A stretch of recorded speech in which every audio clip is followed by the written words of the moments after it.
Fala galera, beleza? Sejam muito bem-vindos para mais uma aula. Na aula de hoje a gente vai dar continuidade à última aula, ok? Então a gente vai começar a fazer a modelagem da base de dados de fato, beleza? Então eu vou pegar a nossa última tarefa, onde a gente fez esse pequeno refinamento das tabelas, das informações necessárias, ok? Vamos começar, vou abrir ela aqui. Eu tenho aqui o Workbench já aberto. Como a gente poderia fazer, tá? A gente poderia fazer que nem lá no curso de Dart Backend, onde eu criei o script e fui mostrando linha a linha para vocês. Agora eu vou mostrar uma forma diferente. O MySQL Workbench, ele tem aqui uma ferramenta onde eu consigo fazer a modelagem, ok?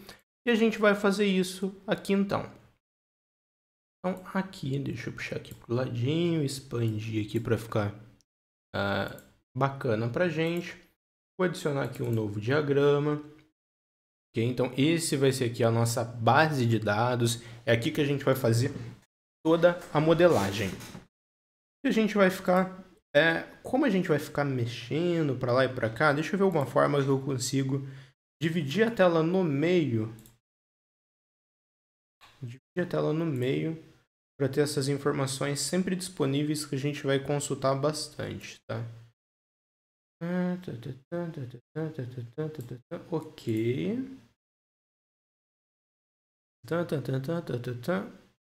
Aqui já está ok. Então acho que dá pra gente seguir assim. Então eu tenho aqui, ó, nossa tarefa aqui do lado, ela tem todos os campos e eu tô com o Workbench aberto. O que a gente vai fazer agora? Primeira coisa. Então aqui no painel esquerdo eu tenho várias informaçõezinhas. Eu vou pedir para vocês conhecerem e brincarem aqui para conhecer bastante como a ferramenta funciona, ok? Meu objetivo não é ensinar a ferramenta, é só fazer a modelagem da base com vocês. Então, para conhecer a ferramenta, brinquem bastante. Ela é bem bacana e bem interessante. A informação que a gente vai precisar, se eu pôr o mouse aqui, é a primeira, segunda, terceira, quarta, quinta, sexta, sétimo campo, place a new table, ok? Então, selecionei ele, vocês vão ver que o meu cursor mudou, ele tem uma tabelinha junto com o cursor e ele fala para mim ainda como se fosse um toque. Então, ó, cliquei na tela, tabela 1.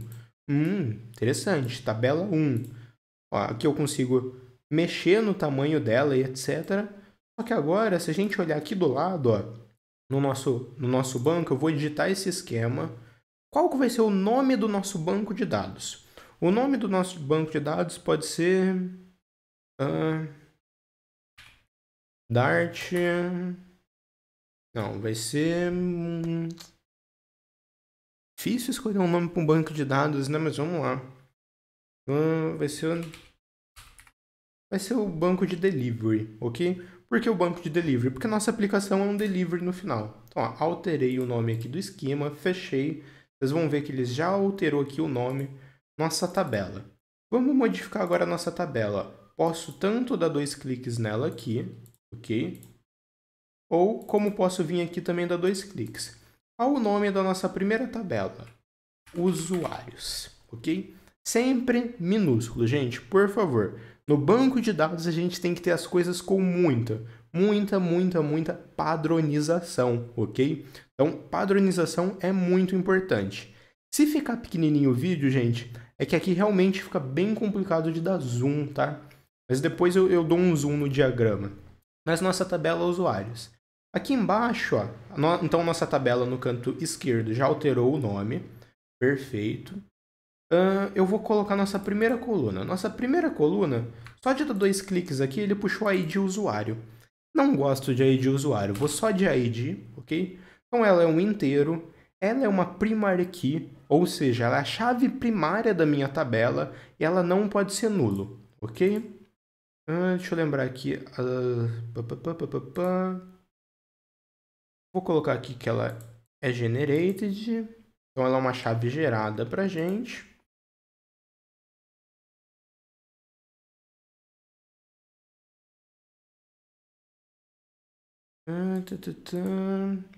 Do tipo inteiro, pode ser o inteiro, não tem problema não. Nossa próxima coluna vai ser o nome, ok? Então, ó, coloquei o ID, vou colocar o nome. Qual que é o tamanho? Quantos caracteres o meu nome pode ter? Como eu tenho nome e tenho sobrenome, eu vou assumir que o nome pode ter 140, ou 140 é muito. Deixa eu pensar, por quê, tá? Cada tamanho de caractere vai representar pra gente uma quantidade de bytes. E se a gente fazer um cálculo de quantos bytes equivalem a cada caractere, eu consigo estimar qual vai ser o tamanho da nossa base de dados. Ô, David, mas por que é importante saber o tamanho da base de dados?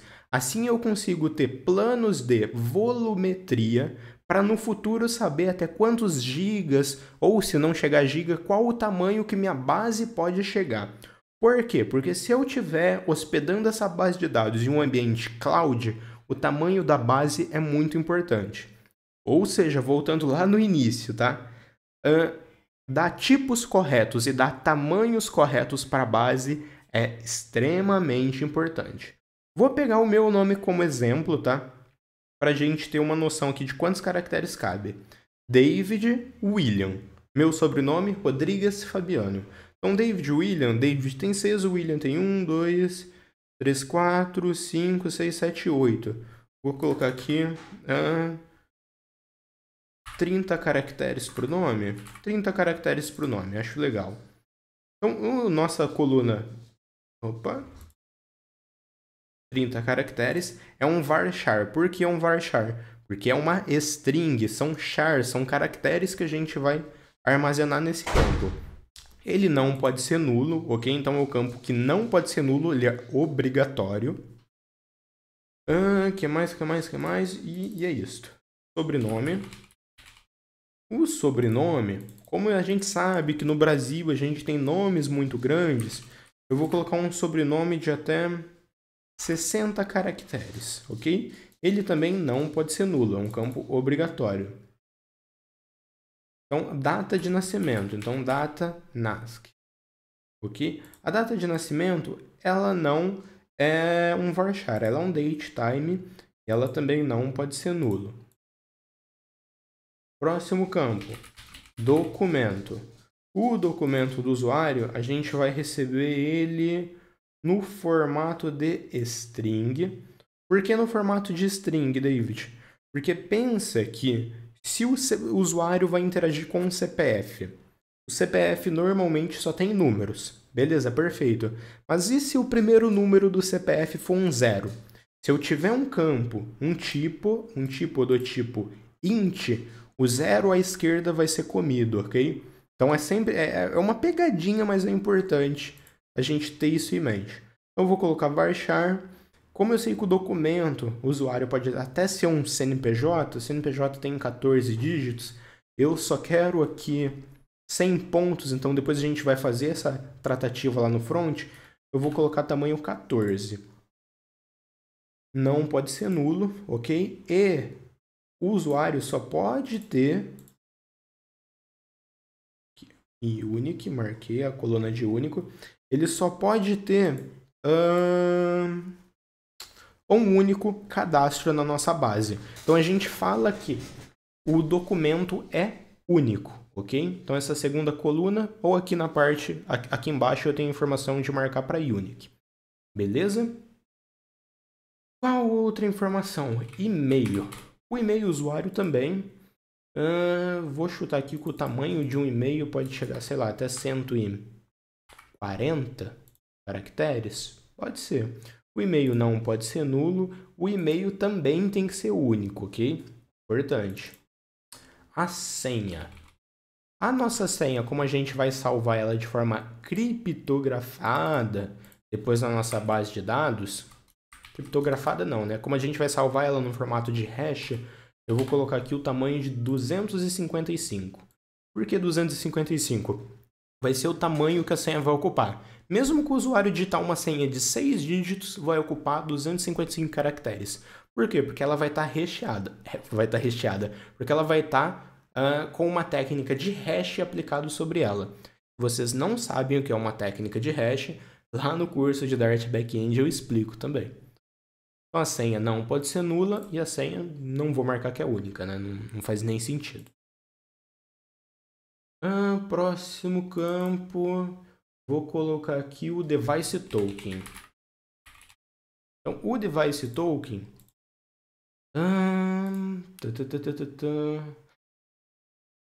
Eu acho que ele também vai ter 255 caracteres, tá? Eu acho. Da onde vai vir esse Device Token? Ele vai ser o token de ID do usuário que a gente vai recuperar do Firebase, ok? Esse campo, ele pode ser nulo, tá? Ele pode ser nulo. Por quê? Porque o Device Token só vai ser preenchido se o usuário for usuário do app, beleza?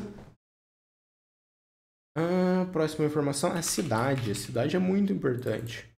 Cidade a gente vai colocar aqui 45 caracteres. Tá excelente. Cidade é um campo obrigatório também, porque a gente vai criar algumas lógicas em cima da cidade. Status.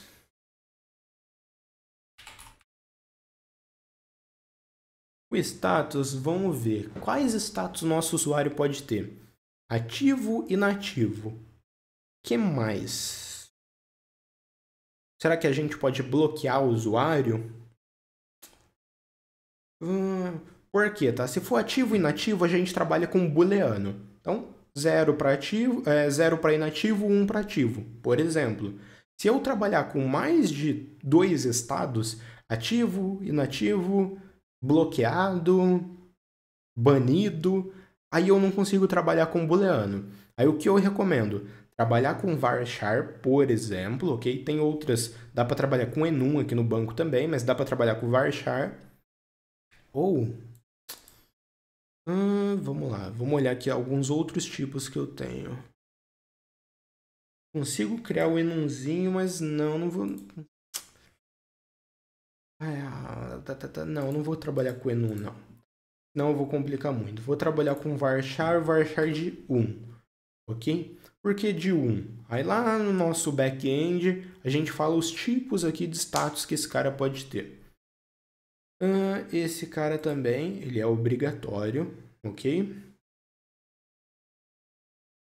Que mais? Data de criação.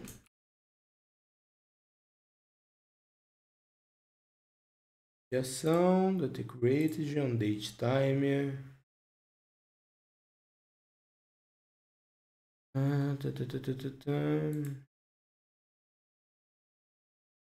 Vai ser gerada pra gente. E uma data de atualização. A data de criação ela é obrigatória, a data de atualização não. E bom, gente, nossa coluna de usuários, ok? Acredito que é isso que a gente precisa. Posso fechar e olha que bacana.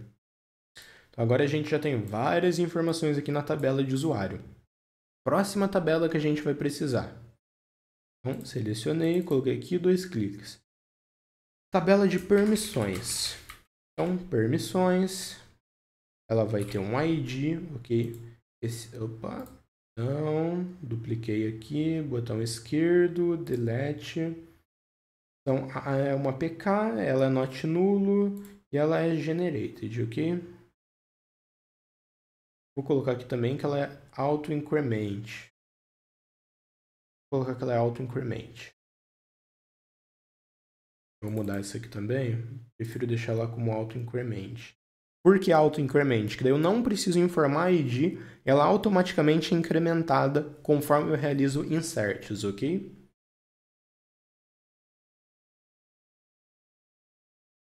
Então, o que a nossa permissão vai ter? Ela vai ter um nome da nossa permissão 45 tá ótimo, not null. Uma permissão ela tem que ser única, ok?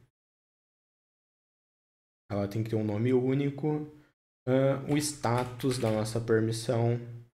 Nossa permissão vai ser ativo e inativo. Então...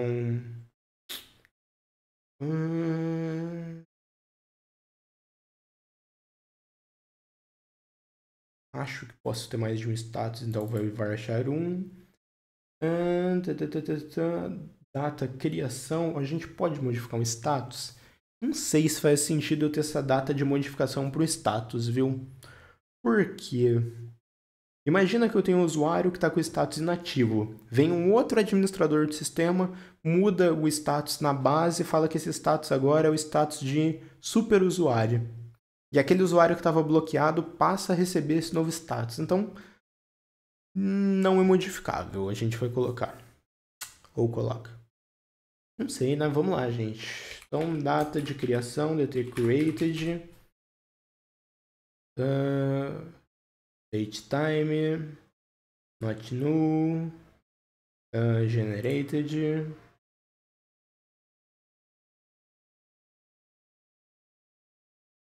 E ok. Tá bom, se precisar depois a gente cria mais. Então, nossa tabela de permissão. Agora a gente vai criar mais uma tabela. E aqui vem a mágicazinha começa a acontecer, tá? Então vocês vão ver como que as coisas começam a se relacionar. Qual que é a tabela que a gente vai ter agora? Usuário, permissão. Essa tabela vai ter um ID e auto-increment, ok? Só isso. Pô, David, mas ali eu tenho usuário e tenho permissão. A gente vai agora, gente, começar a fazer o ligamento das nossas tabelas. Então, ó, um usuário, ele pode ter uma permissão, ok? A tabela usuário-permissão é a tabela que junta essas duas informações. Então, ó, usuário para cá. Então, cliquei aqui ó, no primeiro, segundo, terceiro, quarto item de baixo para cima. É uma junção forte. Então, o que eu falo? Que obrigatoriamente, tá? Um usuário permissão, ele tem um usuário. E cliquei aqui. Também falo que um usuário permissão obrigatoriamente também tem um permissão ID. Ele colocou esses dois caras. Primeiro detalhe, aqui eu coloquei o permissões com P maiúsculo, né? É tudo minúsculo. E não só isso, eu vou colocar aqui um prefixo que é TB, para a gente saber que é uma tabela, ok? Então, TB permissões. Aqui eu coloquei tudo maiúsculo também, ó. TB usuário permissão, ok? E a gente também, no banco de dados, lembra que eu falei, padronização é muito importante. Tudo com snack case, ok? Então, separado por underline. TB usuário permissão. E aqui TB usuário. TB usuários. Agora, só note que ele colocou dois caras aqui pra gente. Tá, pessoal? Fazer um teste.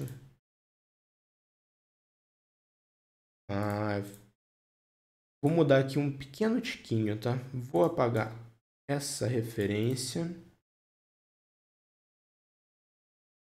Vou apagar essa referência. E a gente vai fazer as referências com esse outro objeto aqui, ó. Daí ele passa a ter uma chave estrangeira, ok? O que é uma chave estrangeira? Uma chave estrangeira é um tipo na base de dados que fala que a gente tem o ID de uma outra tabela, ok? E esse ID ele referencia um campo, uma linha de uma outra tabela, ok? De uma forma bem simples. Ele ficou TB usuário ID. Putz, TB usuário ID é horrível, né? Então vamos colocar aqui ID usuário.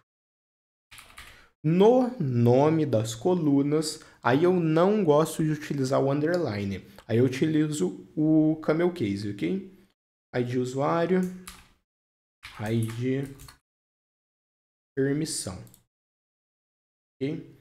Lembra que eu falei para vocês que é uma chave estrangeira? Se a gente olhar aqui embaixo, eu tenho um campo, ó, foreign key, foreign case. E aqui eu tenho as minhas chaves estrangeiras e como que elas estão relacionadas, ok? Mas nada aqui que a gente precisa se preocupar para esse momento. Então, ó, nossas três primeiras tabelas, usuário, TB usuário e TB permissões, já estão prontas e relacionadas, beleza? Agora a gente vai descer para estabelecimentos e vamos para as próximas. Como essa aula está ficando grande, de qualquer forma, não faz sentido eu quebrar essa aula em mais de uma. Então, vamos continuar. Vou criar aqui estabelecimentos.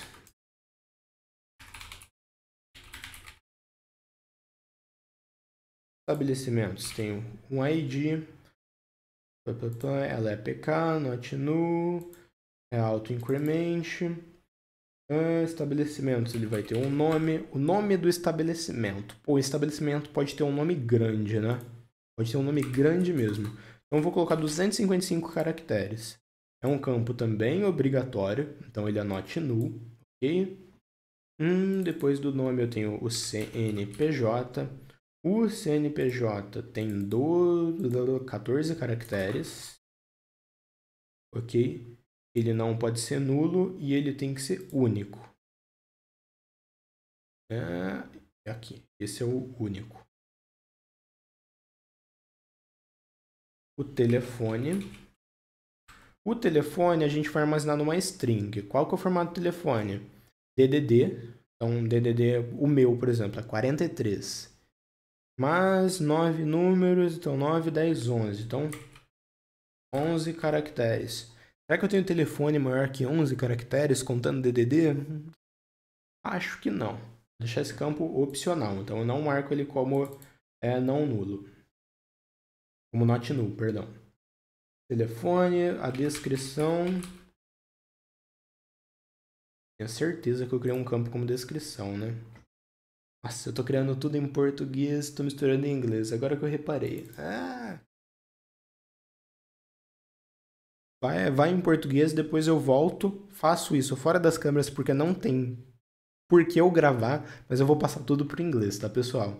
Então, descrição, o estabelecimento pode ter uma pequena biografia dele. Por exemplo, esse restaurante existe desde blá blá blá blá blá blá. Ok? Então, vamos colocar 150 caracteres. 150 caracteres. Também opcional e ok. Outro ponto importante. Vou adicionar ele aqui, ó. Tabela estabelecimentos. Ih, me perdi, gente. Cadê? Aqui. Imagem URL. Imagem name.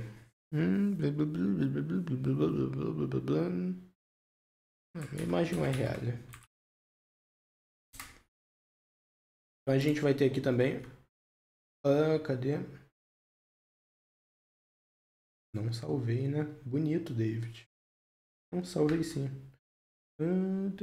Eu que não tô vendo a imagem URL mesmo.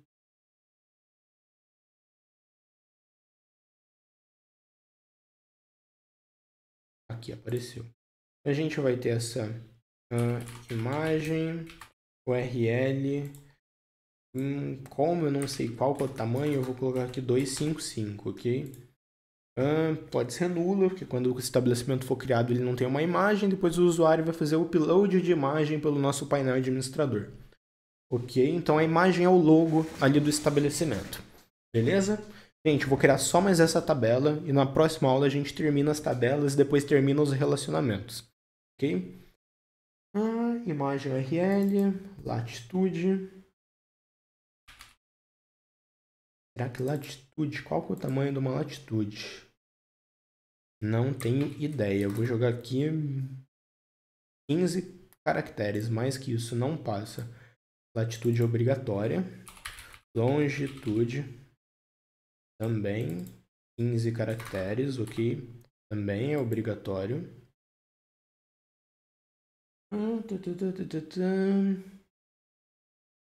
Endereço. Então, endereço rua, blá blá blá blá blá blá blá blá blá. Como eu não sei o tamanho, eu vou colocar 255. Mas não era o ideal. Endereço é obrigatório. Endereço, número. O endereço número pode ser um tipo inteiro, né? Ok. Não, tem endereços que não são somente números. Vou colocar aqui um varchar de 6.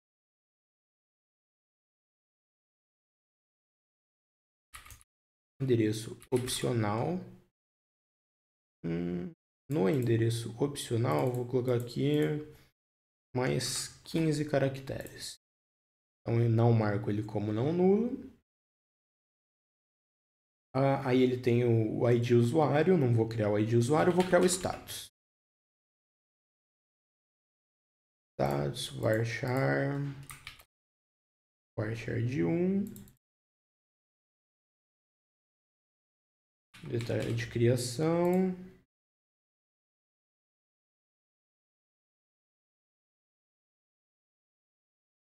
Data de criação não pode ser nulo e ela pode ser autogerada. Data dated, a data de atualização. Ok. Nossa tabela de estabelecimento é isso. Aí faltou aqui um estabelecimento pode ter um usuário, né?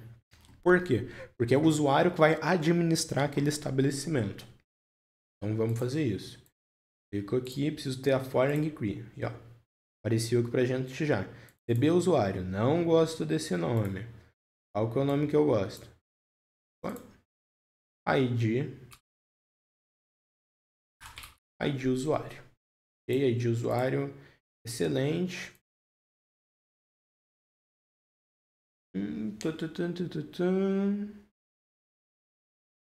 E é isso.